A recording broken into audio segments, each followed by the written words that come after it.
Aguayo que está detenido en su automóvil, ¿no es cierto? En la oficina móvil, como dice él. ¿Cómo está ahí? Hola. Hola Jorge, ¿qué tal? Buenas tardes, ¿cómo estás? Muy bien, desde la oficina del auto. Ahí está, Oficina ¿eh? móvil, En la oficina claro. móvil. Cristian Aguayo, Sí, sí, sí. contacto, consultas, corretaje, guión bajo propiedades, guión bajo UCIA, estudio, guión bajo jurídico, guión bajo UCIA. WhatsApp 569-9522-3030. Me imagino que anda rumbo a la pega, rumbo a ver alguna propiedad, alguna cosa, porque usted desde muy temprano anda dando vueltas por allá. Sí, amigos, lo que pasa es que hoy día nos tocó, bueno, ha sido un día especial, aparte que hemos estado con algunas cargas también esta semana, pero andaba en Isla de Maipo, entonces me pilló en el trayecto entre Isla de Maipo a la oficina, de Perfecto. vuelta. Muy bien. ¿Mucho Así que, taco? ¿Todo bien? ¿Tranquilito? no, fíjate, no taco, sí. No, no, la verdad que taco no. No, Ya, no, no. perfecto. ¿Te recuerdas por el tema que te había comentado de las tasaciones de las propiedades? Bueno, Ajá. estábamos justamente terminando de hacer algunos ajustes para efecto de ingresar mañana una retasación de una propiedad de un cliente. Ya. Y eso es una retasación. Hablemos de eso, es un buen tema, ¿eh? ¿Cierto? ¿Por qué una Siempre, retasación? buen A ver, tema. ¿en qué caso se produce eso? A ver, mira, te comento. Lo que sucede es lo siguiente, como es conocido, el Servicio de Impuesto Interno de un tiempo ahora a esta parte ha tomado la opción de tratar de generar más ingresos. Y en eso Mm. se ha puesto más estricto en las fiscalizaciones, pero también las propiedades las ha retasado. ¿Qué quiere decir Ya. eso?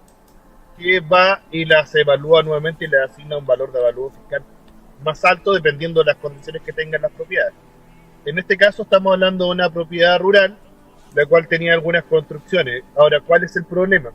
Que estas retasaciones tienen una metodología que a mí me desagrada mucho y toman fotografías satelitales de las propiedades.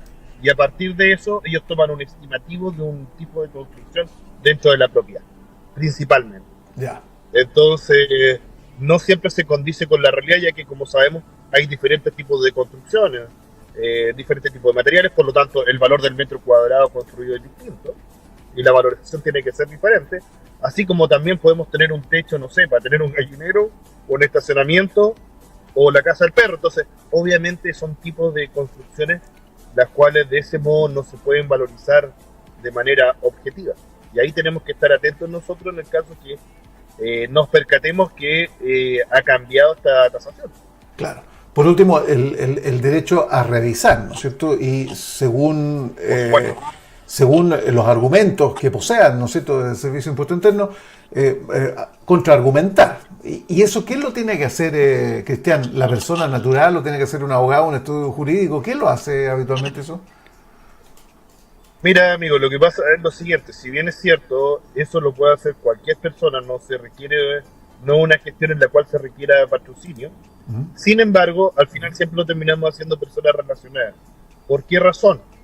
Porque hay que tener cierto conocimiento. Hay formas en la estructura en la cual uno tiene que pedir la tasación, uno tiene claridad de todos los antecedentes. No basta solamente con llegar y decir, oye, lo hicieron mal.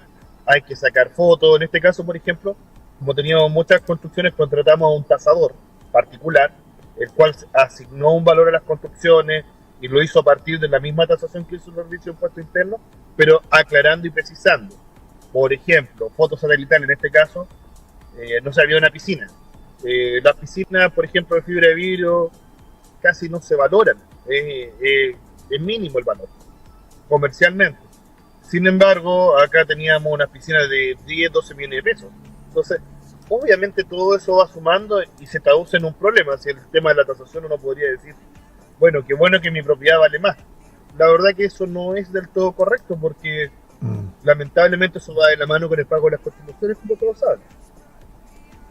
Ya. Así que es necesario hacerlo con alguien que nos oriente, Jorge, porque tenemos muchos elementos técnicos que tenemos que mencionar en esta solicitud para que efectivamente llegue a puerto. Y además, en el caso que a ti no te hayan notificado, cada vez que se hace una retrasación debe llegar una notificación a tu domicilio.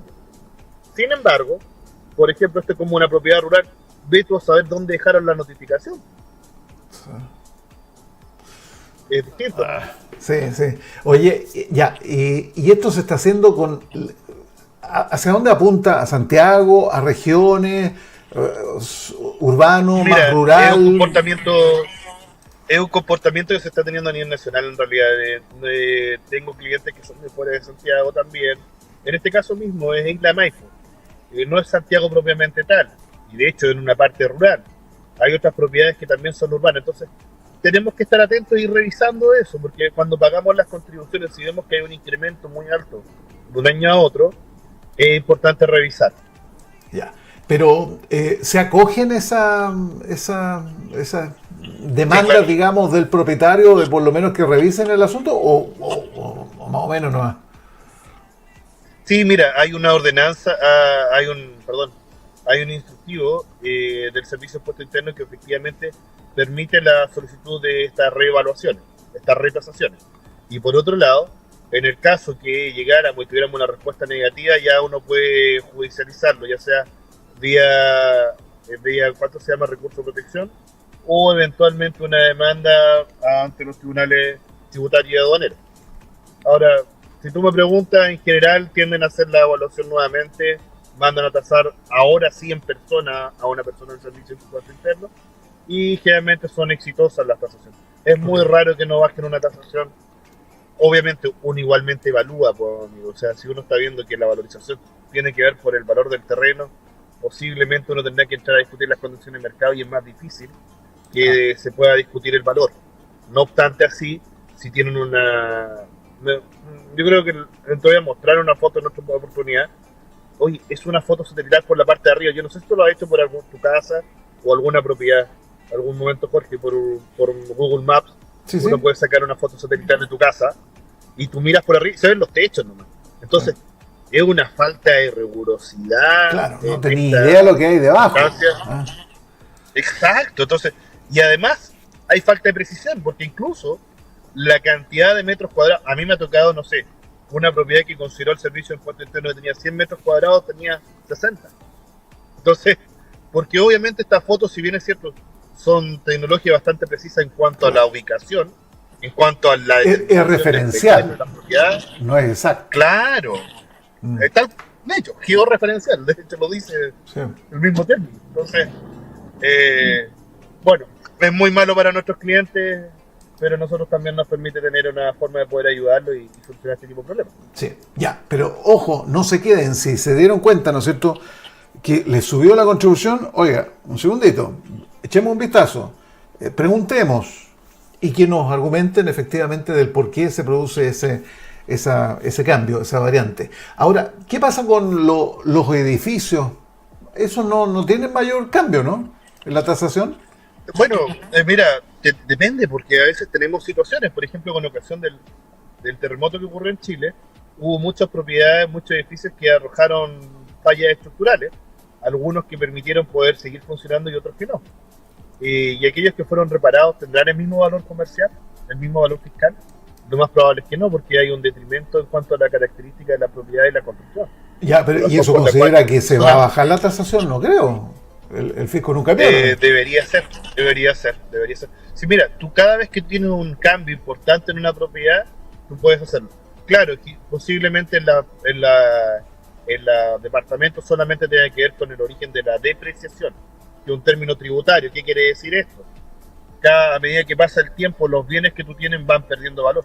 De hecho, para efectos de las bases de cálculo de las tasaciones de las propiedades, tú consideras también los años de construcción de una propiedad. Una propiedad construida hace 50 años no es lo mismo que una propiedad construida hace un año.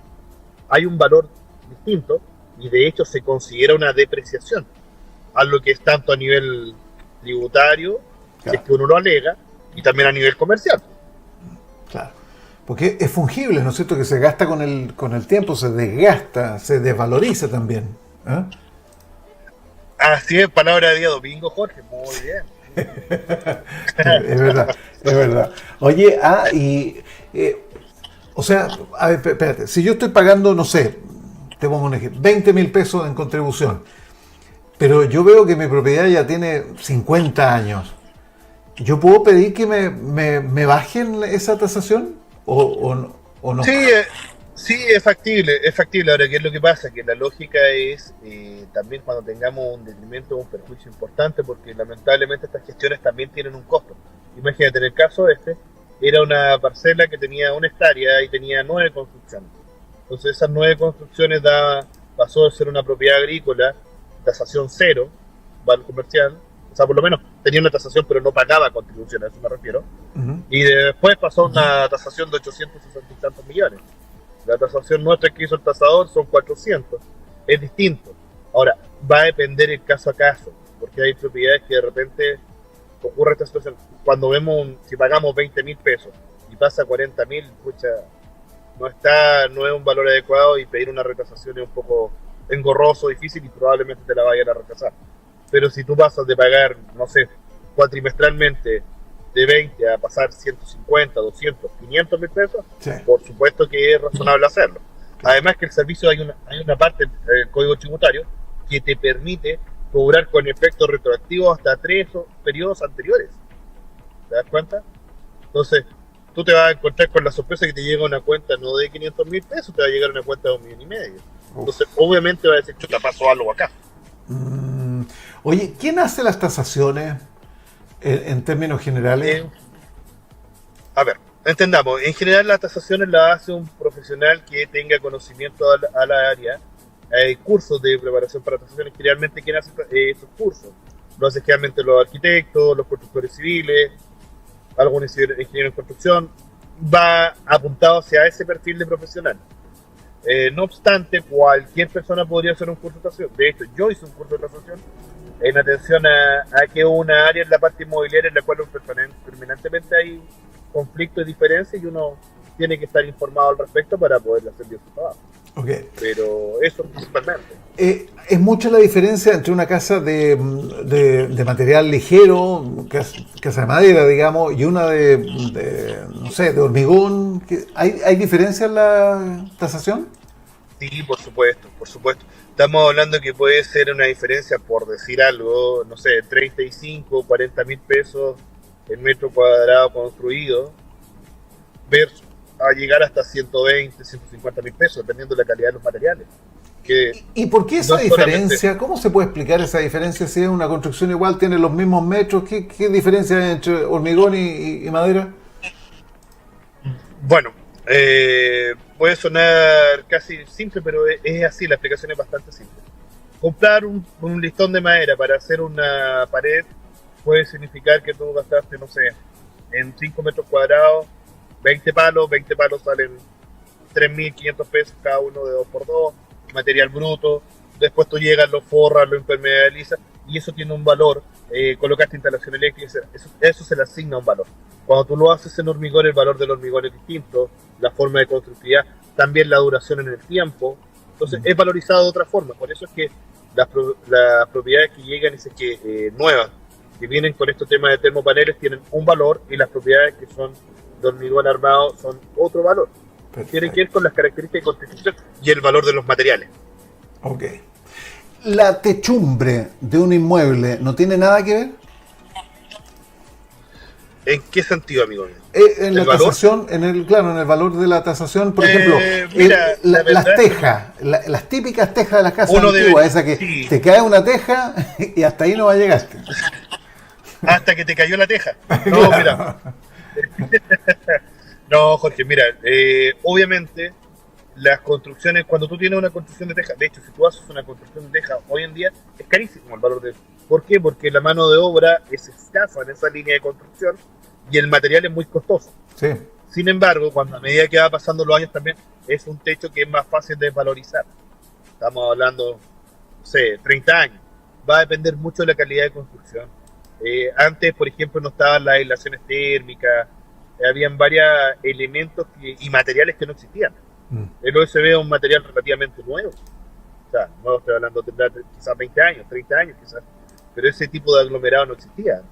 Ah, Y es un material de construcción muy común, muy utilizado ahora. Hay varias formas de poder determinar eso. Ahora, la calidad o el tipo de techumbre obviamente también influye en la valorización de tu propiedad, porque es muy distinto, como estamos conversando, cerrar y forrar con una plancha de zinc, de la más delgada, hacerlo con una un poco más gruesa, al hacerlo con teja asfáltica o hacerlo como con teja. Obviamente todas esas cosas son valorizaciones y en esa valorización también debe estar contemplado una variación en cuanto al precio que se le asigna. Oye, nosotros soñamos, los que tenemos una casita, tener un quinchito, ¿no es cierto? Va a hacer los asaditos, invitar a los amigos, es como entretenido. El quincho tiene un valor asociado en esto, ¿no? Sí, señor. Sí. Chuta. En general, todas las construcciones que hay. ¿Y una casita del perro? No, eso no, ¿no? Bueno, según la foto georreferencial, depende del tamaño de la casita. Y depende de la casita que... Mira, que hay algunos, ¿ah? Que son casi como No, una no, segunda casa. yo le tengo una casita. Oye, le tengo una casita de ladrillo al perro, al perro más grande. Una casita de ladrillo con teja asfáltica. O sea, quizás qué cosa es y mide 2 metros cuadrados, pero si tú lo miras desde arriba, quizás qué valor le asignan a eso. Claro. La verdad, hay que estar atento a estas variaciones de los valores porque nos afectan en cuanto al pago de las contribuciones. Y bueno, de pasadita, ya que estamos hablando de estas cosas, Jorge, recordarle a las personas mayores que hay beneficios tributarios también para no pagar contribuciones o estar exento en un porcentaje importante. Entonces también son temas importantes cuando tenemos que ver el tema del pago de las contribuciones. Ha pasado mucho que propiedades antiguas, no sé, por lo menos acá en Santiago ha ocurrido. No sé, pues La Reina antes era un lugar, no sé, 40 años atrás, casi rural o semi-urbano, no sé, podríamos discutirlo, pero no con una alta densidad de construcción. Por lo tanto, los valores de la propiedad eran muy distintos. Hoy en día una propiedad que quizás en esos años costaba, no sé, 60 millones, hoy día vale 300. Y los viejitos hay muchos que llegan y los venden. Venden las propiedades porque no pueden pagar las construcciones. La verdad es que tenemos una salida. Podemos pedir alguna excepción tributaria, podemos pedir que se deje sin efecto incluso el pago. Pero tenemos que hacer estos trámites. Oye, estamos con Cristian Aguayo de Corretaje de Propiedades UCIA y también de Estudio Jurídico UCIA. Lunes y viernes está con nosotros aquí en el programa. Oye, fíjate que me escriben y me hacen una pregunta que se van a comprar un departamento nuevo. ¿Desde cuándo comienzan a pagar, digamos, ¿cómo se llaman las contribuciones? Me preguntan. Buena pregunta, fíjate. Mira, es que depende del valor de compra de la propiedad. Y así también hay un periodo cuando tú estás comprando con un crédito que también tú pagas de otra forma en impuestos, por lo tanto estás un periodo exento y después se empieza a pagar. Ya. Eso es como lo habitual. Ya. Eso es lo habitual en general cuando compras una propiedad nueva. Eso depende del contrato que tú hagas, del tipo de financiamiento, depende de qué, del banco. De financiamiento, principalmente si estás sujeto al financiamiento o no. Y lo otro ya ahí se relaciona al valor de la propiedad propiamente. Ok. Oye, son las dos variables. Me preguntan por las piscinas de las comunidades. Me dicen, la piscina de las comunidades. ¿Cuánto es lo que eso se tiene que prorratear, ¿no es cierto? Para cada propietario o cada arrendatario. Así es, señor. Bueno, en general los bienes comunes en las comunidades, los gastos se prorratean, entonces obviamente tienen una tasación y una valorización también. Y esa valorización se prorratea según los departamentos. Y eso dice relación a la cantidad de metros cuadrados que tenga cada propiedad. Ya. Porque hay departamentos más pequeños en una comunidad más grande y por eso los valores muchas veces son diferenciados. O hay veces, eso es como lo habitual. Ahora, hay ocasiones de repente comunidades más antiguas que llegan y que pagan todos los departamentos por igual el costo de gastos comunes, pero va a depender. Y eso lo determina la administración, ¿no es cierto? Bueno, los condominios, las comunidades tienen asambleas y en las asambleas se establecen los estatutos cuando se forman, que ya están formados con anterioridad, se pueden modificar y establecer las condiciones. Obviamente siempre que esto no sea ilegal y arbitrario, por supuesto. Oye, ese tema lo podríamos ver en una próxima. Me parece interesante eso, de cómo se forman las comunidades, las administraciones, quién puede ser administrador de un edificio, de una comunidad, de un condominio. Hay que estudiar, hay que hacerse cargo del área contable también. ¿Y qué pasa si alguien se opone de los propietarios? ¿Cuánto el porcentaje? Porque hay muchos que no están de acuerdo, hay muchos que han hecho una mala gestión y que tienen que sacarlo, pero no se puede sacar fácilmente. Podríamos verlo eso, ¿ah?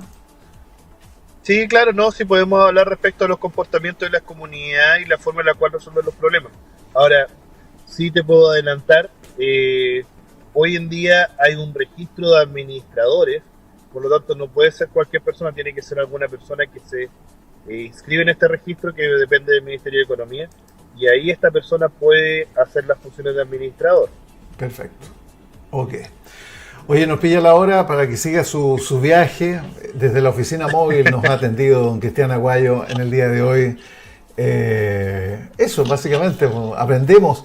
Fíjate que yo quiero indicar, y ahí voy a poner en pantalla, ¿no es cierto?, que todos los programas, todas las conversas que hemos tenido están registrados acá.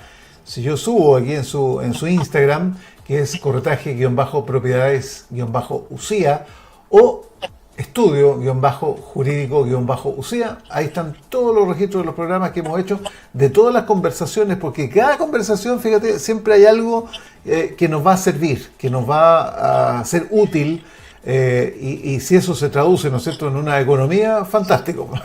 Esa es la verdad, ¿no? Así Sí, que, no, es súper importante, amigo, y bueno, como siempre, todo lo que tenga que ver con la compra, la venta de una propiedad o estos problemas en relación a la propiedad, estamos siempre llanos a prestarle información a los televidentes o a los radioescuchas, así que a su disposición nada más, como siempre. eso. Y en el WhatsApp, siempre de contacto, 569-9522-3030. Muy bien. ¡Qué memoria, Díaz! No, ya, amigo mío, una buena semana. Bueno, pues también, pues extraordinaria semana, nos vemos pronto. Chao. Nos vemos el viernes. El viernes. Trabajo. Chao. Un abrazo, Jorge, saludos a todos, que estén bien. Ahí estamos. Perfecto, lo dejamos ahí en su vehículo rumbo, ¿no es cierto?, a la Vega, ahí a atender a sus clientes. Los lunes y los viernes estamos con corretaje de propiedades UCIA y también del estudio jurídico UCIA. Se complementan, ¿eh? Muchos de estos términos. Tienes que tener alguna asesoría legal, digamos, para establecer tus derechos también al momento de comprar, de arrendar, de vender. Estamos